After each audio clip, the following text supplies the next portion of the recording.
Tuhan, pagi hari ini kami datang ke rumah-Mu. Sekali lagi kami ingin memperingati dan merayakan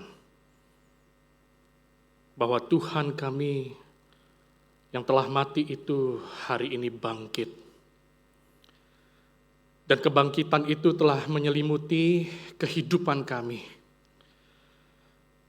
Tetapi kadangkala kami tidak bisa melihat realita itu. Oleh karena kedegilan hati kami Tuhan. Karena itu Tuhan kami memohon sekali lagi kuasa dari tempat maha tinggi. Kuasa daripada Roh-Mu Tuhan. Mencelikan mata hati kami. Dan ketika kami membuka dan merenungkan firman-Mu Tuhan. Kami bisa dengan jelas melihat kedalaman, keluasan daripada firman-Mu yang ajaib itu. Engkau jumpai kami Tuhan di tengah kerapuhan dan keterbatasan kami ini. Bawa kami lebih mendekat lagi kepadamu Tuhan. Sehingga kami bisa melihat keindahan Kristus. Karena itu Tuhan, biarlah waktu yang singkat ini Engkau pakai untuk melawat setiap kami.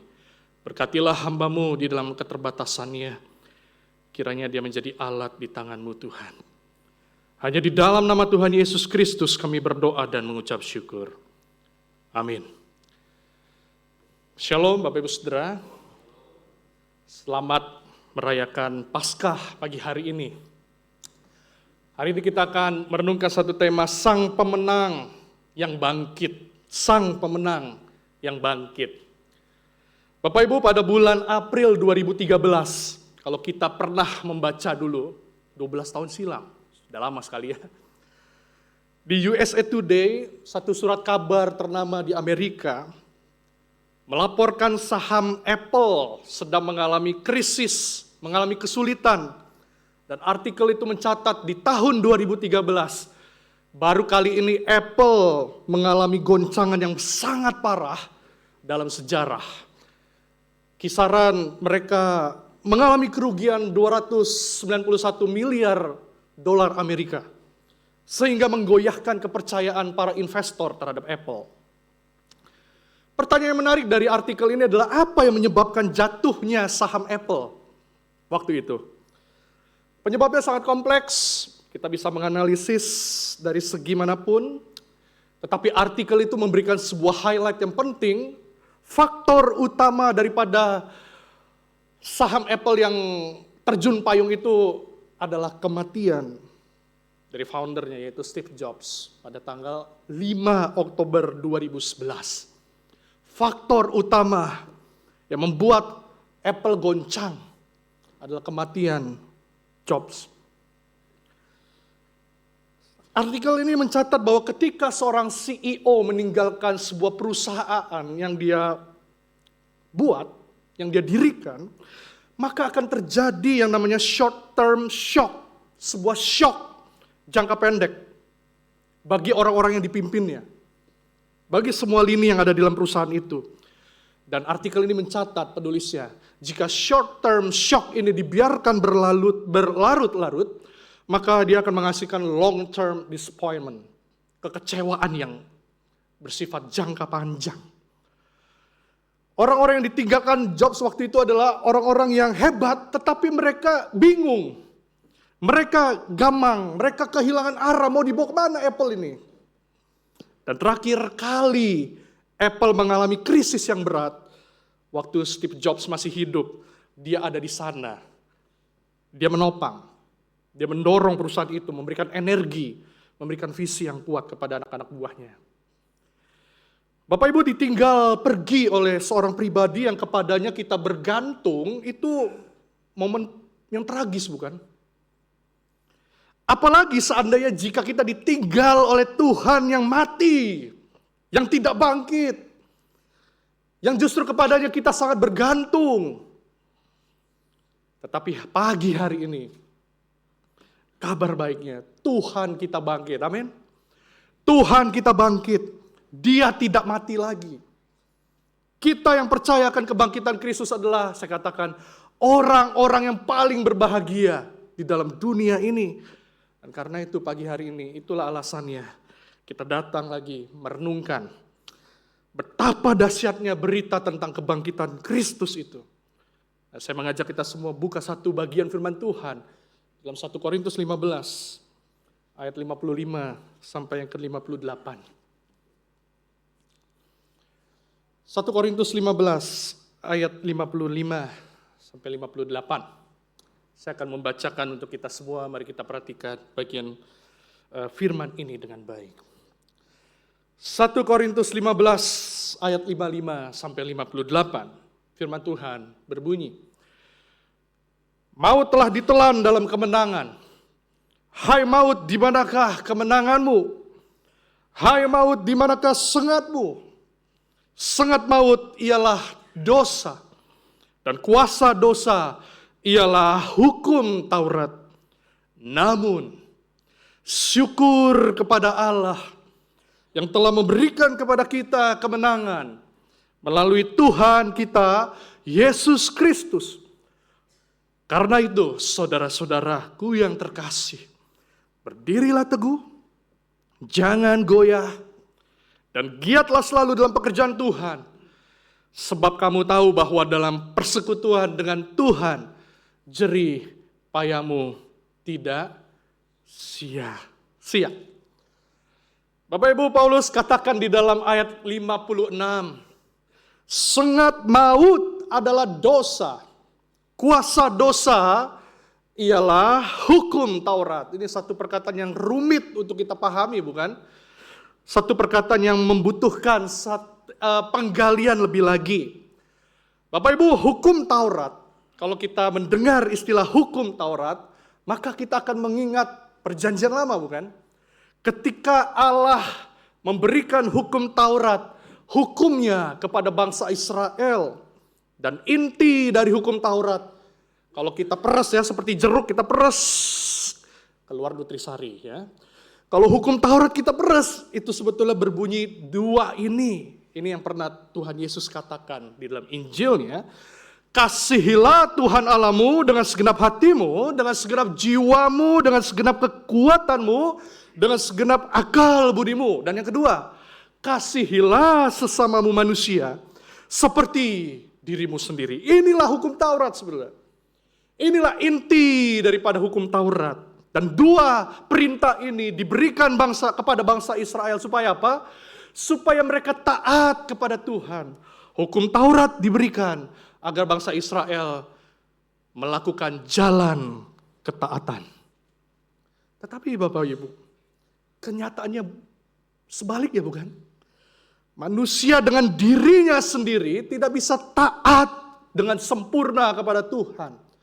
Manusia dengan kekuatannya sendiri tidak bisa menggenapi hukum Taurat ini dengan sempurna.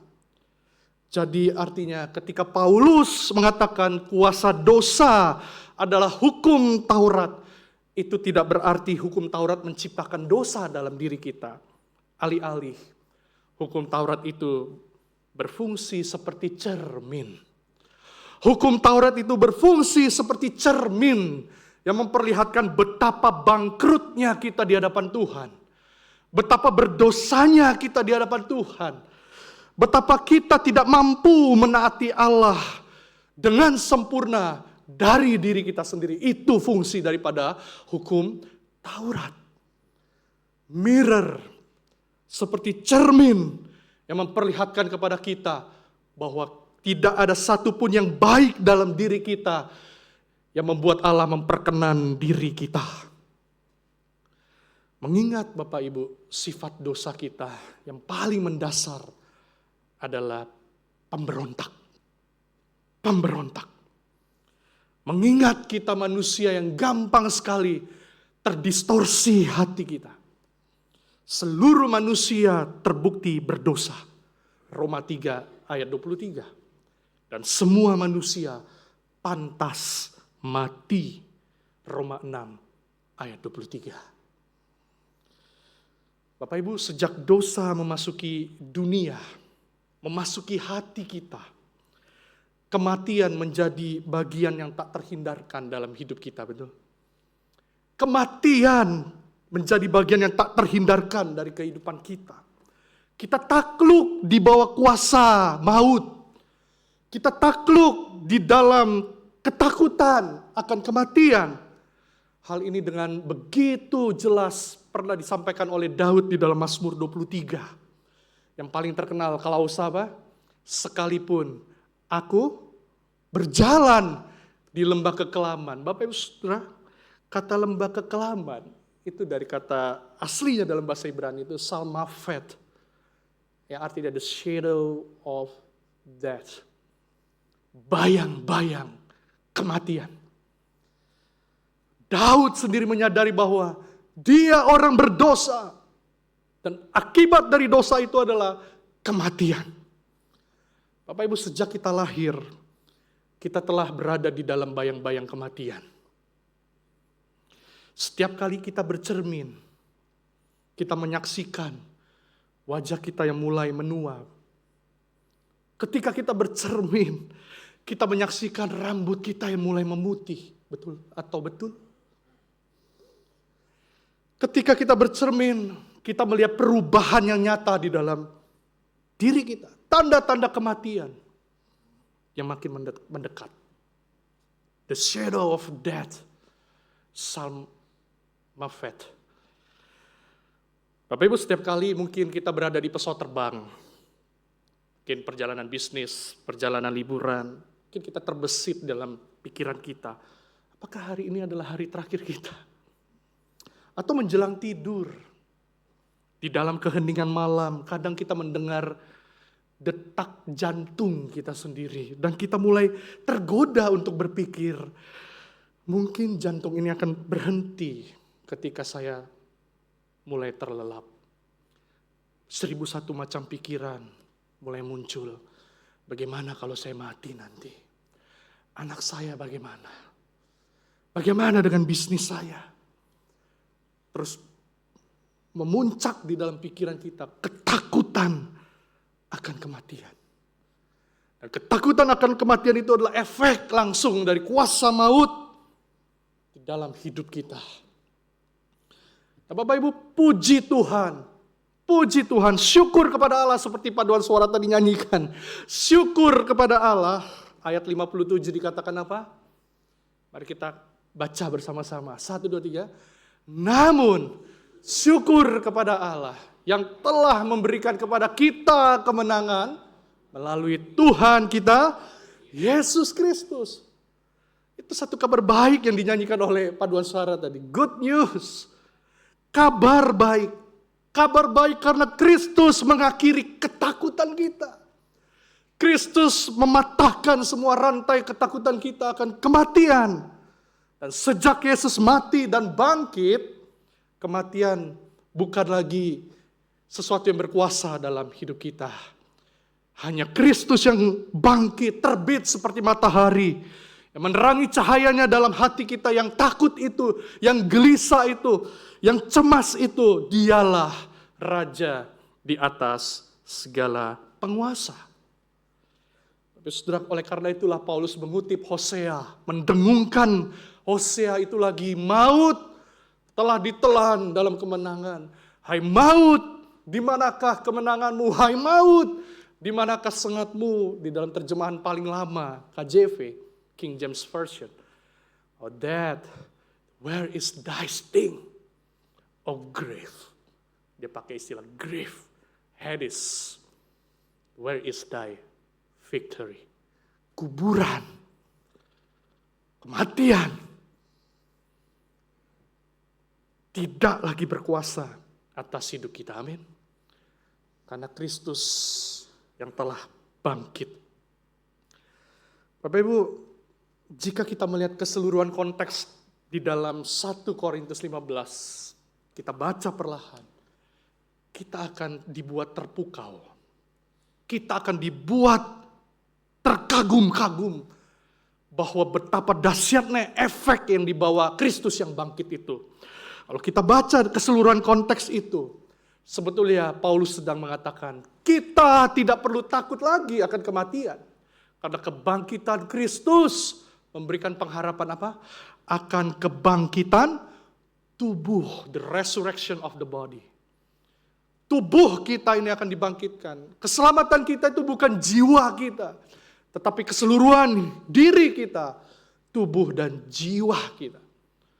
Betapa komplitnya Kristus menebus kita, Bapak Ibu. Dan di ayat 52 Paulus mengatakan gini, mereka yang telah mati di dalam Kristus, mereka yang telah mati di dalam Kristus, sanak saudara kita yang telah mati dalam Kristus, pasangan kita yang telah dipanggil pulang oleh Kristus, mati di dalam Kristus, orang tua kita yang telah ada di dalam Kristus saat ini, yang telah mati. Kristus berjanji, suatu saat nanti mereka akan dibangkitkan.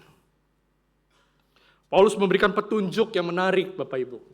Dalam ayat 42 dan 43, Paulus sepertinya memberikan kontras antara tubuh kita saat ini dengan tubuh kemuliaan yang akan diberikan oleh Tuhan nanti. Dikatakan tubuh yang sekarang itu mudah terserang penyakit, mudah lelah, rapuh, akan mati dan kembali ke debu. Tetapi tubuh kemuliaan, tubuh kebangkitan tidak akan mengalami itu semua. Karena apa?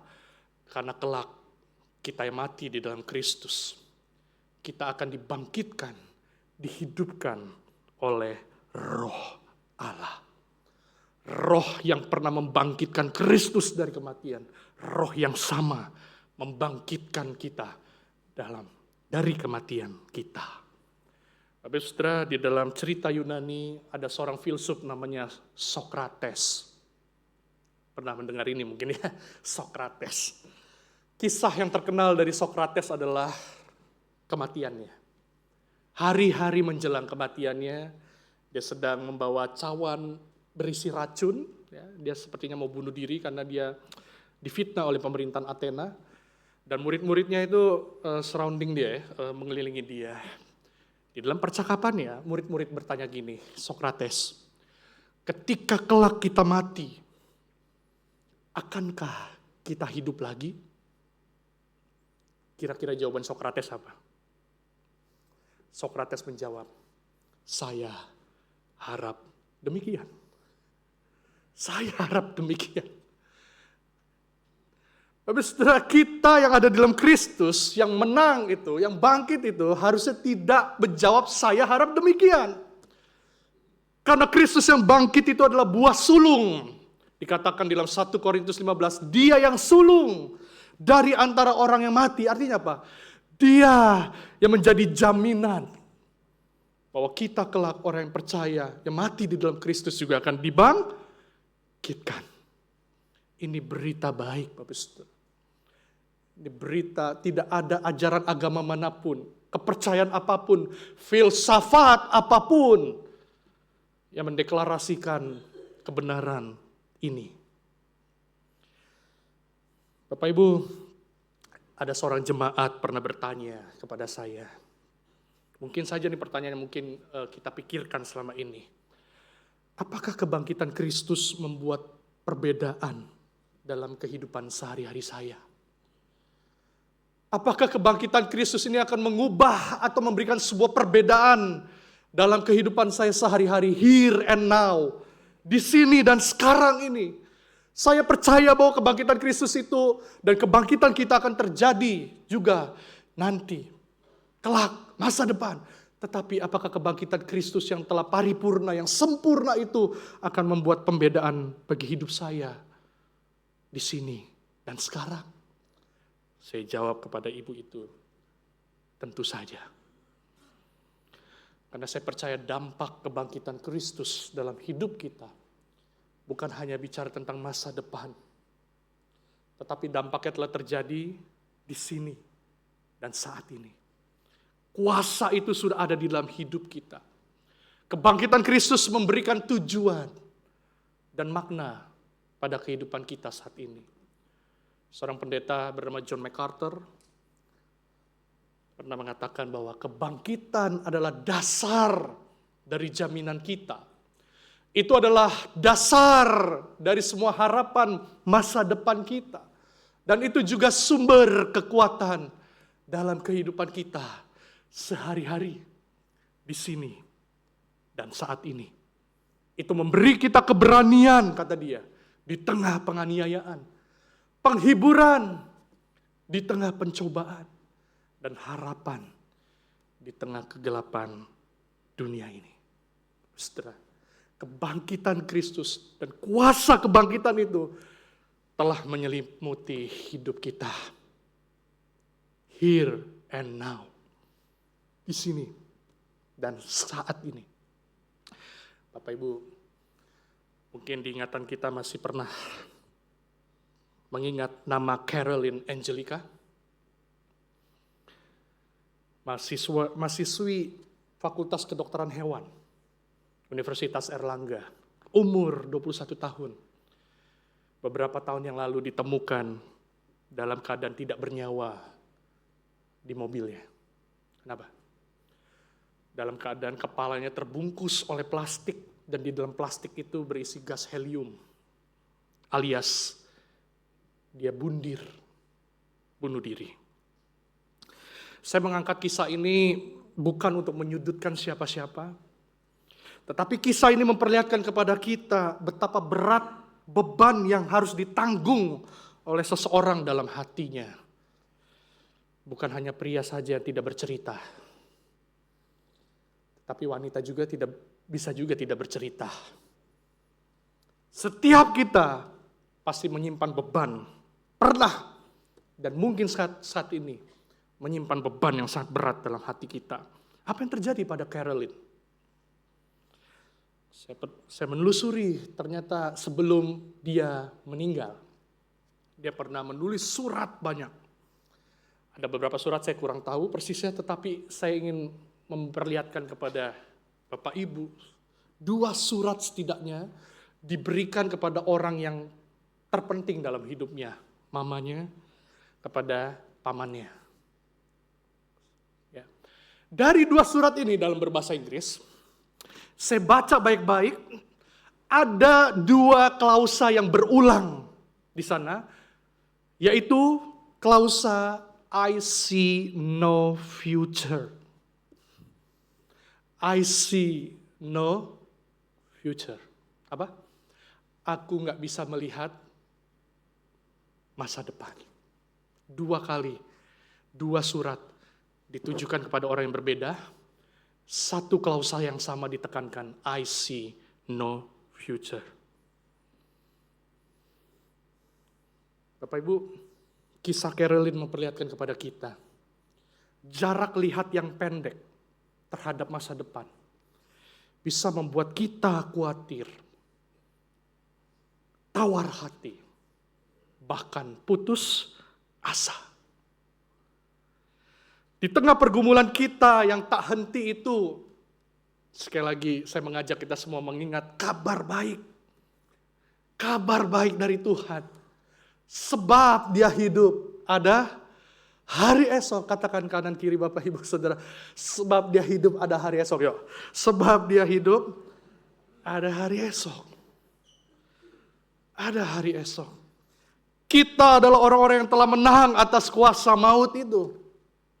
Kita adalah orang-orang yang telah menjadi milik Kristus. Digenggam gambarannya Bapak Ibu. Digenggam sehingga tidak ada sesuatu pun dalam hidup ini yang dapat merenggut kita dari kasih-Nya Allah. Ketelanjangankah? Kelaparankah? Penganiayaankah? Bahkan kelaparankah? Tidak ada yang dapat memisahkan kita dari Kristus. Amin.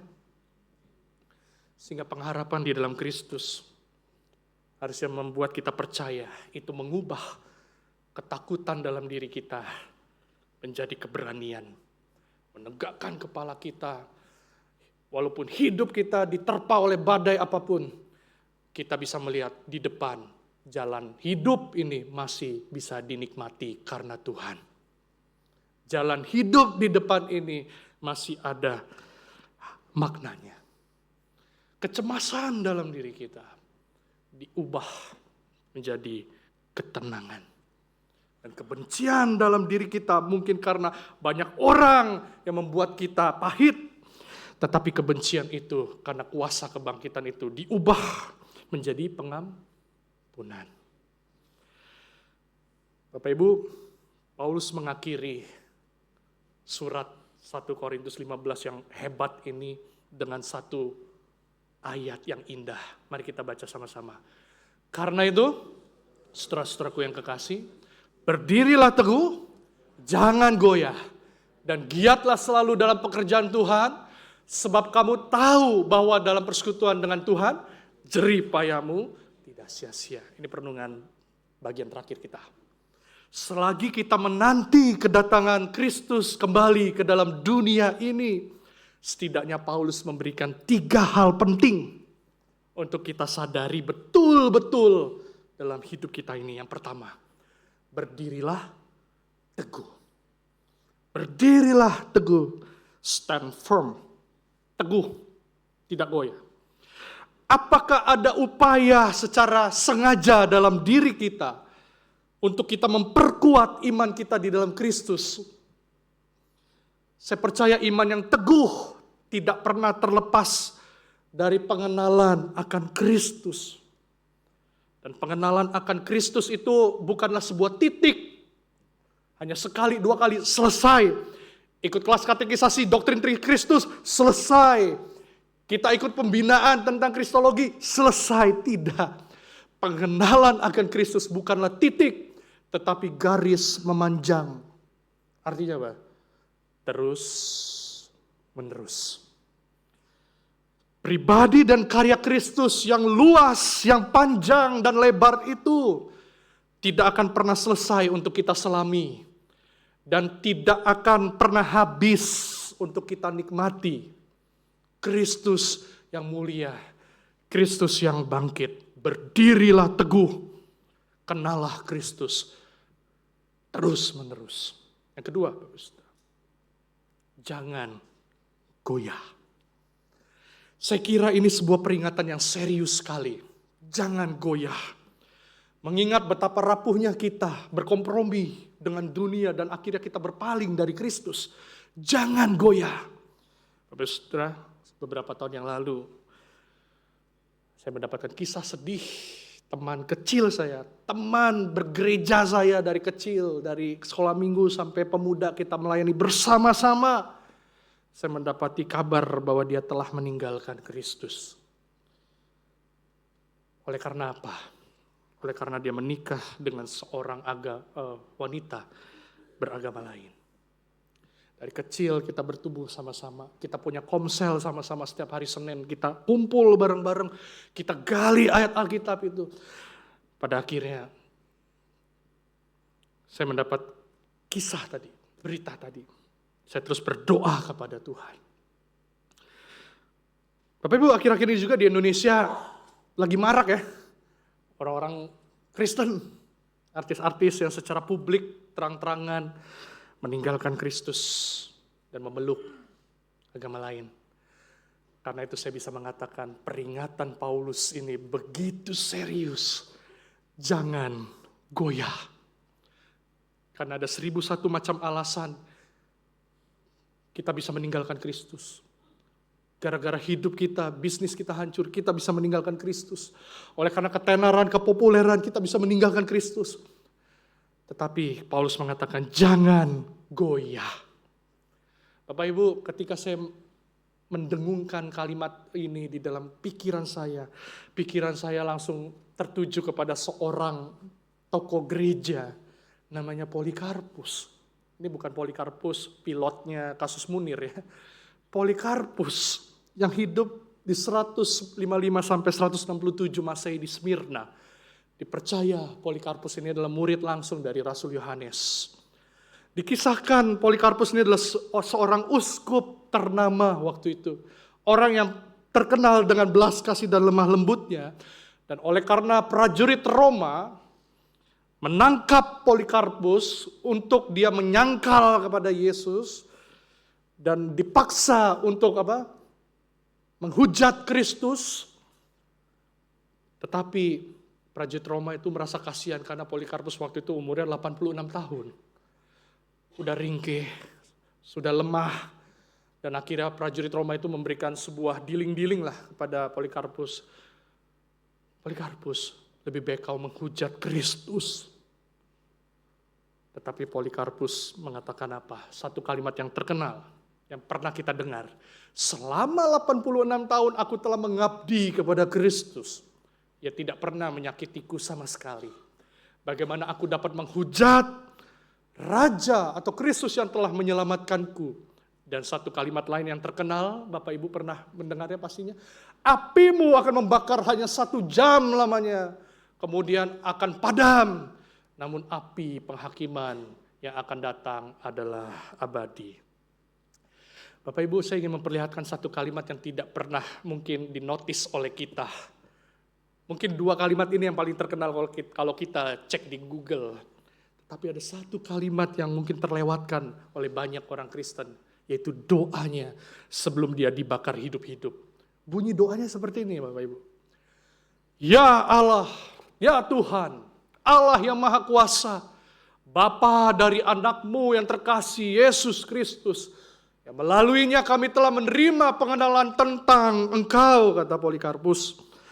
Allah, para malaikat, kuasa dan setiap makhluk, dan semua orang benar yang hidup di hadapan Engkau. Aku mengucap syukur kepadamu, karena Engkau menganggap aku layak untuk diperhitungkan di antara para martir-Mu, berbagi cawan Kristus, dan kebangkitan untuk hidup yang kekal, baik jiwa maupun tubuh. Bapak Ibu, artinya apa? Di akhir sebelum dia dibakar hidup-hidup, dia meletakkan imannya. Salah satunya kepada iman kepada kebangkitan tubuh yang telah dijamin oleh Kristus. Betapa hebatnya keyakinan akan kebangkitan itu membuat seseorang itu tanpa goyah sampai akhir. Bapak Ibu, di depan kita banyak halangan rintangan menunggu kita. Tetapi kita sebagai murid-murid Tuhan dipanggil untuk apa? Jangan goyah. Yang ketiga, yang terakhir, giatlah selalu dalam pekerjaan Tuhan. Bapak Ibu, Paulus telah menjelaskan di dalam pasal 12, kalau kita baca sebelumnya. Di pasal 12, Paulus memberitahukan bahwa setiap orang percaya melayani Tuhan. Setiap orang percaya diberikan karunia untuk membangun tubuh Kristus.